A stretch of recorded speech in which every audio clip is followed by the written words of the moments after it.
Happy Death Day was one of the surprise cinematic successes of 2017, earning a nice mint at the box office and entertaining audiences with its Groundhog Day meets Scream plotline. On the surface, the story is simple. A college girl is forced to relive the same day over and over until she finds out who's killing her. But while the movie provides a fun mix of genre humor and jump scares, Happy Death Day also explores some deeper issues in character development. Here's a look at what the ending to the film really meant for our birthday girl.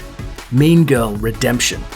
In the beginning of the story, Tree is depicted as the stereotypical sorority girl, basically some sniveling version of Regina George and Chanel from Scream Queens. She's mean and materialistic and doesn't seem to care about anyone but herself. But while audiences are immediately inclined to hate Tree, her backstory starts to trickle in and offer some sympathetic elements along the way. As the story moves forward, she becomes almost likable, and as the stabs roll in, they start to sting more and more. Screenwriter Scott Lobdell told Thrillist that he intended to subvert the traditional heroine trope, with Tree saying, "Every slasher film opens up with the mean girl getting killed and the good girl living till the end." And I thought, how can I make the mean girl and the good girl the same person? There have been a lot of final girls to hit the Scream Queen scene, but never quite like this.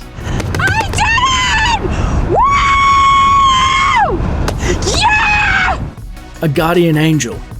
One thing the film does not explain is the scientific or supernatural reason for Tree's time loop. Director Christopher Landon has said that he meant for it to be a big mystery, but that hasn't stopped fans from guessing what started it all. One popular theory is that her deceased mother is orchestrating the whole thing from beyond the grave to force Tree to finally deal with her grief and reconcile with her father. After all, she continually leaves a bracelet her mother gave her behind and seems to love the nightlife's ability to drown out her sorrow. And she seems especially uninterested in celebrating her birthday, which she just so happens to share with her late mum. As she comes face to face with her mortality though, she starts to reflect on memories of her mum and eventually realizes that she needs to help repair her fractured family dynamic with her dad.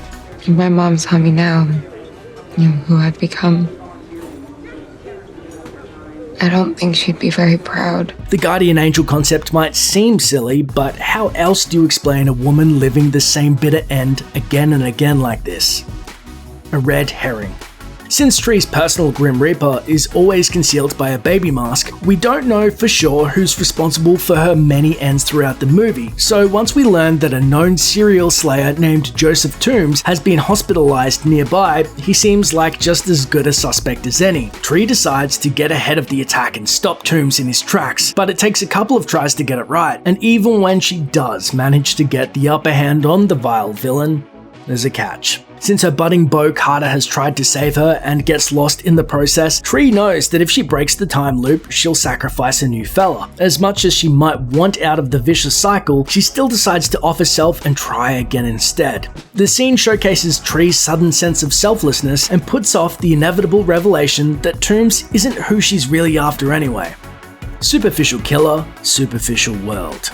As we learn in the film's final moments, Tree's attacker has been right under her nose the entire time. Instead of an escaped convict or some stalker ex, it's a jealous roommate, Laurie, who arrives as the culprit. From the very beginning, Laurie offers Tree a birthday cupcake as a gift, and each time our hero declines to eat it. She finally takes a celebratory bite when she believes she's vanquished her villain by taking out Jeffrey Toombs, and what do you know? She wakes up again to the same thing. This can't be happening. What? I killed him! I stopped it! Tree then realizes that the cupcake caused her demise and has one final fight with Laurie. In the fracas, it's revealed that her roommate started her slaughter spree because of jealousy over a boy. Tree manages to kick her roommate to the curb, in a very literal sense, and finally manages to make it to tomorrow, despite one cruel morning prank pulled off by Carter. But more importantly, her true moment of salvation stems from the fact that she's also laid waste to some very bad habits and can start this new leg of her life